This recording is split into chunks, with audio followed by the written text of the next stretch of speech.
Afternoon guys, andito po ako ngayon sa Mamihan guys.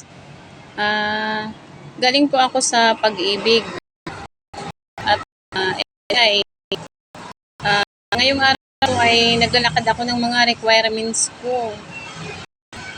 Guys, ang pasok ko rin ngayon ay 2 o'clock. Maaga ako nakarating dito sa trabaho at nakakuha na rin ako ng mga requirements ko. Ayan guys, at nagpahinga ako dito. Wala pa akong pananghalian kaya naisipan kong kumain lang ako ng Mami Paris. Ayan guys, ayan ang aking pagkain guys. Ayan guys. Ano po yan guys? Ayan, Mami Paris with rice po, sinangag. Ayan po ang aking tanghalan. Maaga pa, bali 2 hours ako magantay bago papasok sa trabaho. Na ako umuwi ng bahay kasi ganun naman, uuwi ka pag balik mamamay ka pa. Kaya nag-try na lang ako ng aking pasok. Tayo guys. Oran nyo na lang ako habang kumain.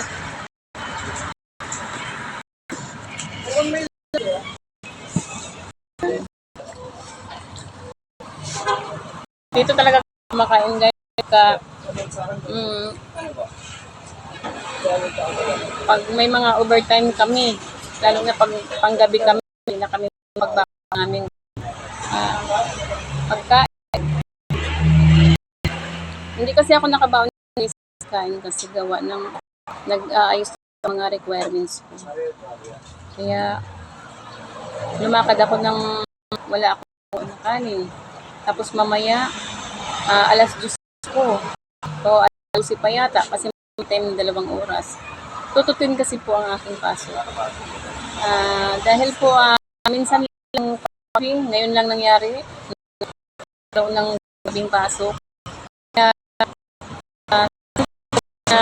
kumuha ng requirements dahil lang din po ang trabaho. Kapag ako po at walang requirements, ako magtatagal. Kung may requirements ako, yan, may kataon magalak. Kaya, guys, kain tayo. Yan. Mami Paris.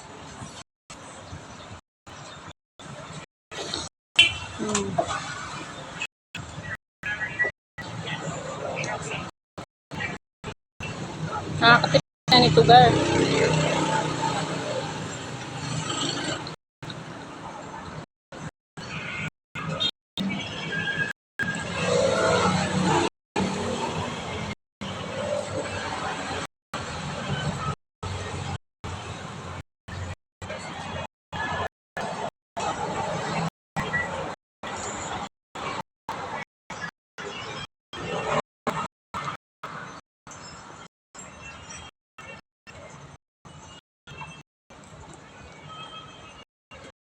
Oh.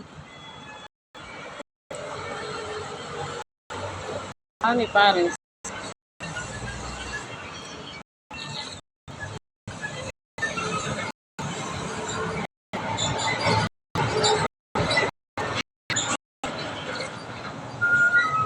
Masarap yung sabaw ng mami.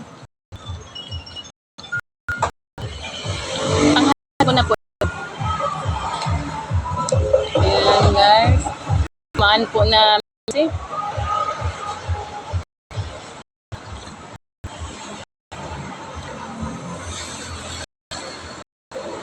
hihigo pa sabaw kasi masarap yung sabaw.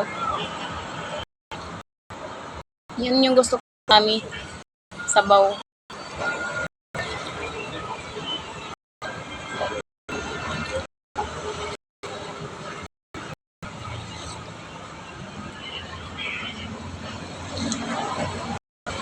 Sabaw, masarap.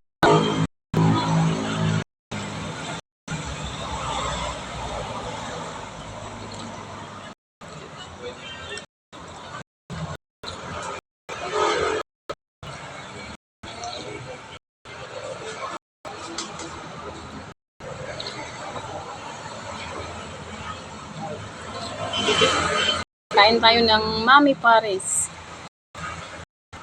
Po.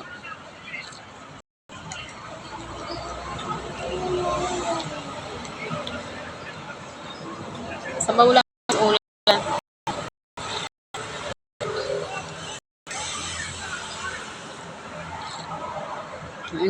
Thank you for watching. Pa-like, comment, follow, and share naman po.